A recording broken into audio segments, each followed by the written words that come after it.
Yesterday, Beyonce announced that she is launching her hair care line, and I think this is going to be another business venture of hers that flops. An unpopular opinion, Beyonce actually does not have a personal brand whatsoever, which is why all of her businesses flop.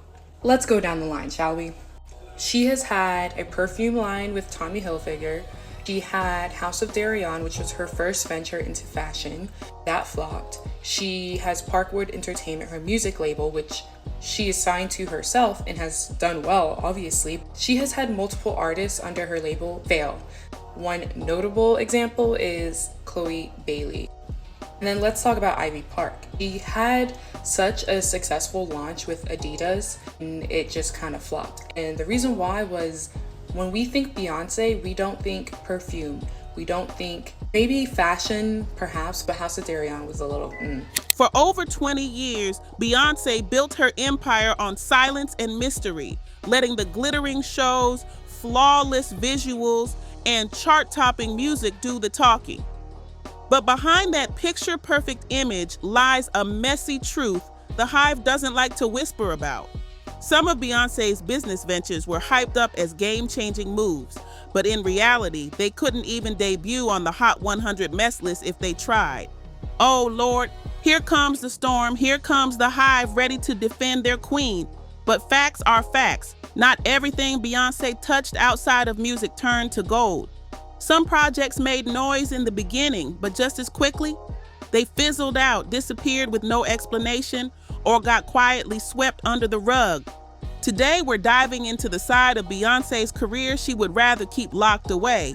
The business moves she'd prefer, the Beehive never questions. And let's start with one of the biggest flops hiding in plain sight.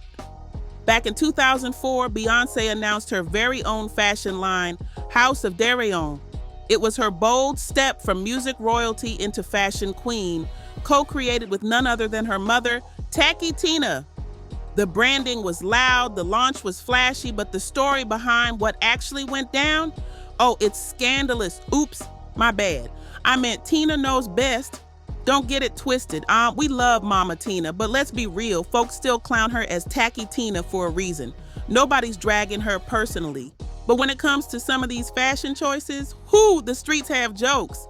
Now here's the backstory. The clothing brand was named after Beyonce's grandmother, Agnes Darion, which gave the line that family legacy vibe.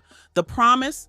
A mix of cutting-edge fashion with soulful elegance, all under Beyonce and Tina's company, Beyond Productions LLC.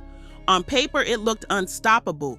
The line was stacked with ready-to-wear pieces that blended modern trends with throwback energy, heavy inspiration from the 1940s and 1970s, the kind of eras that scream bold silhouettes and dramatic flair.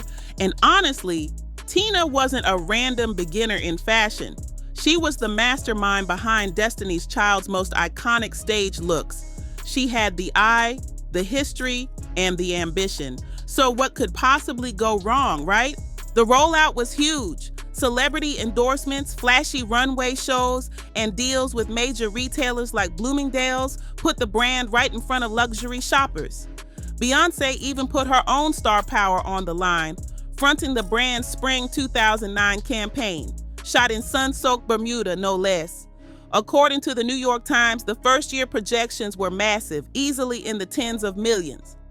And when success seemed guaranteed, they doubled down and introduced a junior line called Darion to expand the empire.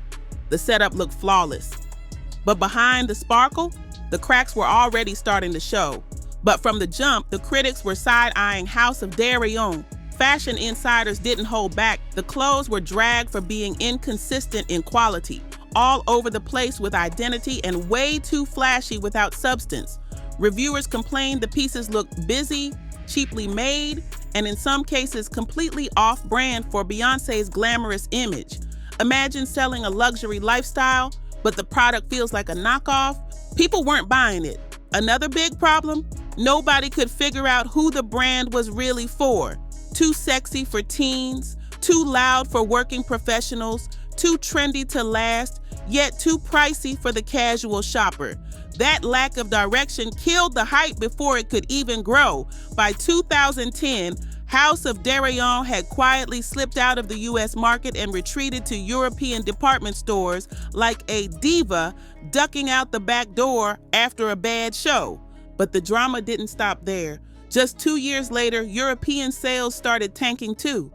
British Vogue reported that the CEO, Philip Davis, suddenly exited the company, while Women's Wear Daily revealed that multiple employees got their contracts cut short. The so-called junior line, Derayon, got axed first, and not long after, the original House of Derayon followed it straight into the fashion graveyard. And here's the kicker. Beyonce never once spoke publicly about the brand's embarrassing demise. Not a word. Insiders later whispered to The Guardian that the failure came down to one fatal mistake: chasing every trend instead of creating a timeless signature style. The brand had Beyonce's star power stamped all over it, but star power alone won't make customers swipe their credit cards. Fame can open doors, but if the clothes don't deliver, the door slams shut fast. Ain't that the truth? In 2010, Beyonce stepped into the fragrance game with her debut perfume, Heat and Baby. It was an instant smash. Reports claim the scent raked in a jaw-dropping $400 million worldwide, making it one of the hottest celebrity fragrances ever. For a moment, Beyonce had the perfume industry on lock. Heat was crowned the best-selling celebrity fragrance brand globally. But here's where things started cooling off real quick. The follow-ups, Heat Rush, Pulse, and Midnight Heat never touched the original's numbers.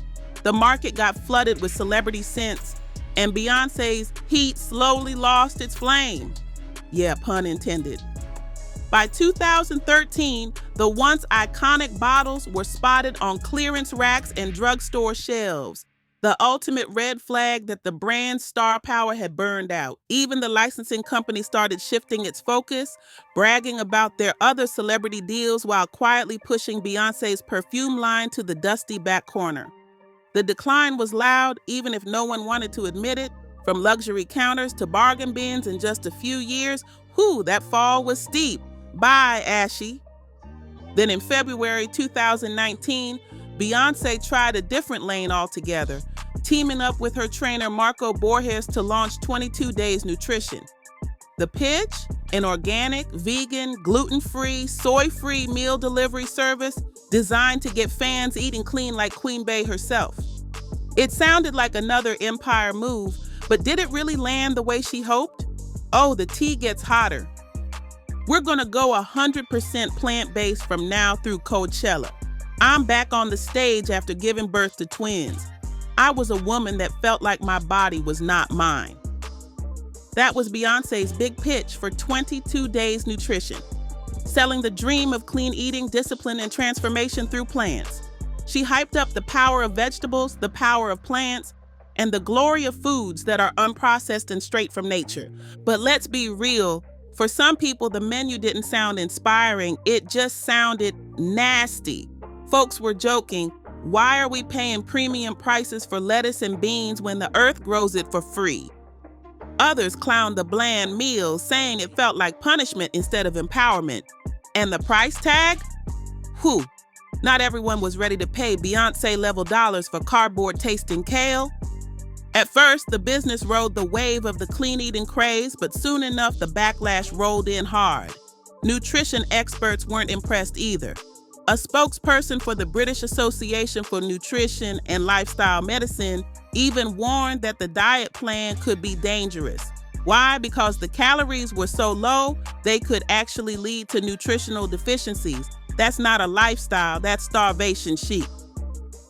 By late 2016, the hype train had completely derailed. Media coverage dried up, the fanfare died down, and 22 Days Nutrition quietly pivoted into something else, just a product-based website with a meal planning feature. The big subscription meal delivery service, the whole selling point of the brand, was discontinued without a word. Another Beyonce venture that started hot, but fizzled into silence. Beyonce's first big leap into the booming athleisure market came in 2016 with the launch of Ivy Park, a flashy 50-50 partnership with Topshop's owner, Sir Philip Green. The debut line had the hype machine working overtime. Racks were cleared out within hours at major retailers. For a moment, Ivy Park looked like it was about to dominate the fashion game. But then came the bombshell. In 2018, Green was hit with serious allegations of sexual harassment and racial abuse, scandals so toxic that Beyonce had no choice but to buy out his 50% stake. The media spun it as a power move, a queen reclaiming her throne, but insiders told Business of Fashion the truth. The scandal had already poisoned Ivy Park's retail relationships, and the damage was done. Hoping for a reset, Beyonce relaunched Ivy Park with Adidas in early 2020. The first few drops, instant sellouts, flooding social media with hype. But after the initial buzz died down, sales nosedived. By 2023, the Wall Street Journal reported Ivy Park's numbers had collapsed, plunging more than 50% year over year. Instead of the $250 million Adidas projected, Ivy Park barely scraped together $40 million. That wasn't just underperforming, it was a flop of epic proportions. By March 2023, Adidas and Beyonce announced their so-called mutual split, blaming creative differences. But everyone knew the truth. Disappointing sales had killed the deal. Another empire move reduced to clearance racks and broken contracts. Bye, Ashy, again. And just when you thought the business blunders were over, we've got to talk about Parkwood Entertainment. Originally launched in 2008 as Beyonce's production company, Parkwood linked up with Sony Music and TriStar Pictures for its first big project, the 2008 film Cadillac Records. The ambition was sky high, but the story behind it, woo, Messi doesn't even begin to cover it. In Cadillac Records, Beyonce took on the heavy role of legendary blues singer Etta James. While her version of At Last won her a Grammy, the movie itself didn't hit the right notes at the box office. According to Box Office Mojo, the film cost around $12 million to make but only pulled in about $9 million worldwide. Who? Can you say flop? Star power couldn't save that ticket count. Parkwood wasn't ready to give up, though. The very next year, they produced another movie, Obsessed, starring Beyonce alongside Idris Elba. This time, the box office told a different story. The film raked in over $70 million globally on just a $20 million budget. That's a major win financially. But here's the gag. Critics absolutely shredded it. Reviews were brutal, and one writer for The Ringer even went as far as to call Beyonce a bad actress. Ouch. Money talks, but critics dragged her performance through the mud. And let's be real, while Obsessed made cash, it wasn't exactly building her legacy as a Hollywood star. It was more guilty pleasure thriller than award-winning masterpiece. Still, Beyonce wasn't backing down. From there, Parkwood Entertainment shifted gears, expanding from film production into a full-on management company and record label under Columbia Records. Beyonce stacked her team with assistants, executives, creative and visual directors, a general manager, a brand manager, and digital media experts. The mission: to take total control of her image and redefine her place in pop culture. But as Parkwood grew, so did the pressure, and not every move hit the way it was supposed to. After firing her dad in 2011, following explosive allegations that he was skimming money off the top, Beyonce took full control of her career, managing herself through Parkwood Entertainment. From there, Parkwood became the hub for everything Beyonce, her albums, her TV specials, and even her roster of signed talent. One of the biggest gets, sisters Chloe and Halle Bailey, who were positioned as Parkwood's Golden Girls. But by 2023, the shine started to crack. Chloe's highly anticipated debut album, In Pieces, dropped, and the numbers were brutal. The project entered the Billboard 200 at number 119, selling just 10,000 copies in its first week. Lord have mercy, only 10K? For a Parkwood artist with Beyonce's cosign, fans were gagging. What made it worse was Beyonce's silence. She didn't post about the album on Instagram, didn't tweet congrats, didn't publicly hype her protege at all. That absence had Twitter and TikTok running wild with theories. Some fans swore Beyonce sabotaged Chloe by letting her debut sink without the push that only the queen herself could provide. Others argued it was strategic, Beyonce keeping her own brand untouched while Chloe took the heat for the underwhelming sales and lukewarm reviews. The whole situation had the internet divided. Was Beyonce protecting her image at the expense of her artist, or was this just tough love in the music business? Either way, Chloe's flop debut became yet another messy stain linked to the Parkwood brand. Whether Beyonce's silence was a cold, calculated business move or just plain disinterest, the damage was done. The narrative took off, and the world saw it as the mentor abandoning her own protege to sink. And poor Halle, Polo Tink hasn't even dropped her debut studio album yet. Fans are still waiting, but the delays keep piling up, leaving people to wonder if Parkwood knows how to actually launch an artist beyond Beyonce herself. One of the core problems, Beyonce runs Parkwood the same way she runs her personal brand. Tight grip, ultra secretive, and always centered around her own timeline and priorities. That works for a megastar with an established empire, but for new artists trying to break through in today's oversaturated market, it's a recipe for disaster. Emerging talent needs visibility, press coverage, collabs, consistent content, basically constant noise, and Parkwood just doesn't deliver that. Even Chloe and Halle themselves admitted most of Beyonce's so-called guidance comes through letters she mails them. Letters. That doesn't sound like mentorship, it sounds like a pen pal arrangement. Beyonce herself even joked, "I'm sending them a 4-page letter." Cute in theory, but in reality, it's giving hands-off boss energy, like she's staying so far away you'd think there was a restraining order involved. Messy. And here's the bigger issue. Beyonce's own aura of mystique and perfectionism sets an impossible standard. Instead of helping her artists carve out their own lane, the shadow of Beyonce looms so large they're pressured to mimic her without having the same resources, visibility, or platform. Instead of building individuality and unique branding, Parkwood risks turning its artists into watered-down echoes of the queen. And the industry chews those up fast. Parkwood often feels less like a record label and more like a cloning machine, molding its signees into mini versions of Beyonce instead of letting them shine as their own artists. The result? Their personal artistry gets watered down, their creative visions feel half-baked, and the public rarely sees them as authentic or independent voices. It's like they're forever stuck in Beyonce's shadow, and that shadow is heavy.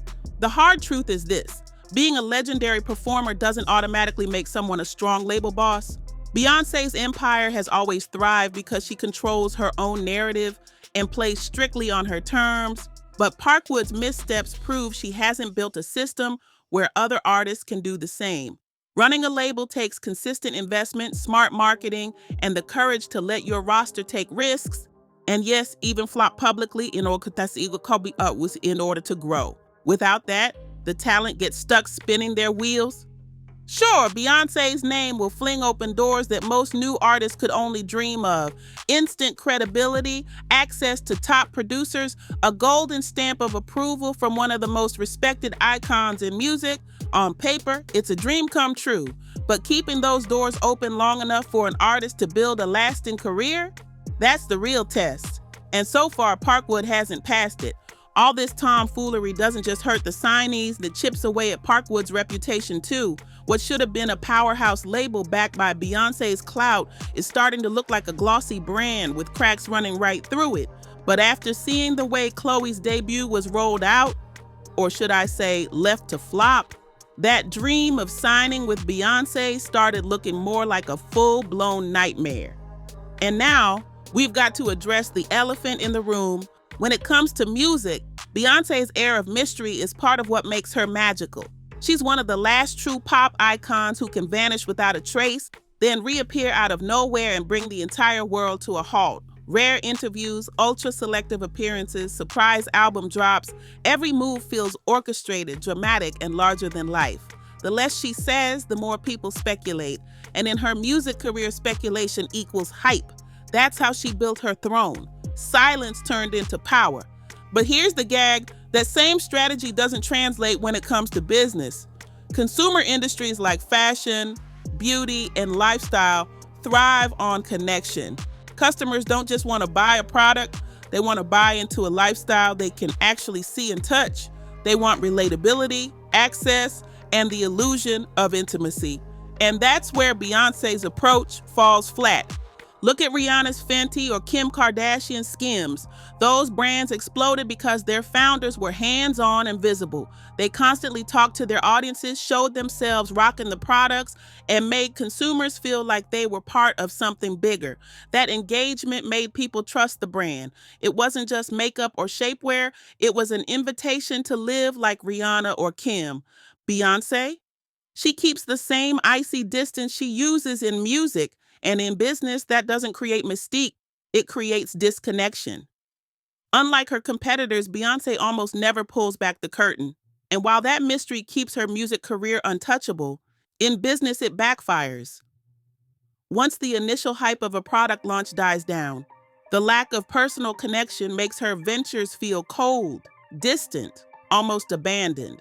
Fans buy into the excitement at first, but when the queen herself doesn't show up to keep the momentum alive, the buzz fizzles out fast. Another major misstep, believing that her name alone will hold a brand together forever. Sure, Beyoncé's fame is massive. She's one of the most recognizable faces in the world. But even icons can't coast on celebrity status alone. Successful brands need constant nurturing, consistency, and engagement. Beyoncé's projects often feel built on the idea that one tidal wave of hype is enough to sustain them. But when the wave crashes, there's no follow-up. Meanwhile, her rivals have mastered the art of relatability. Rihanna posts bare-faced selfies while applying Fenty skin. Kim Kardashian casually films herself in a dressing room hyping up Skims. Those moments make fans say, wait, that could be me. That's why people stay invested. It feels personal, real, and attainable. With Beyoncé, there's always a disconnect. She sells an aspirational image so elevated it almost feels untouchable. Nobody actually believes she's running to Target in an Ivy Park tracksuit. And without those little humanizing moments, her products stop feeling like a lifestyle and start looking like overpriced props. Consumers don't just want to worship, they want to relate.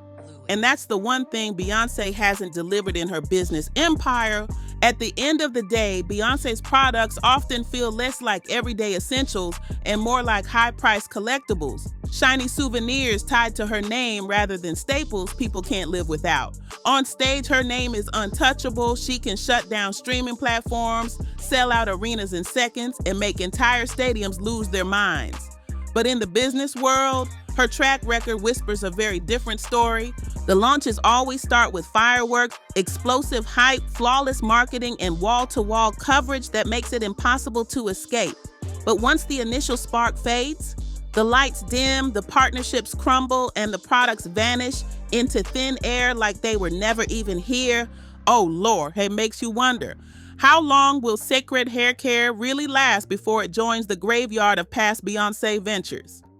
None of this takes away from her influence as an artist or her unmatched legacy as a performer. Her crown in music is secure, no question about it. But it does pull back the curtain on a truth most don't want to admit. Even the most powerful brand in music can't guarantee lasting power in the business world. Because in business, just like in life, star power only gets you in the room.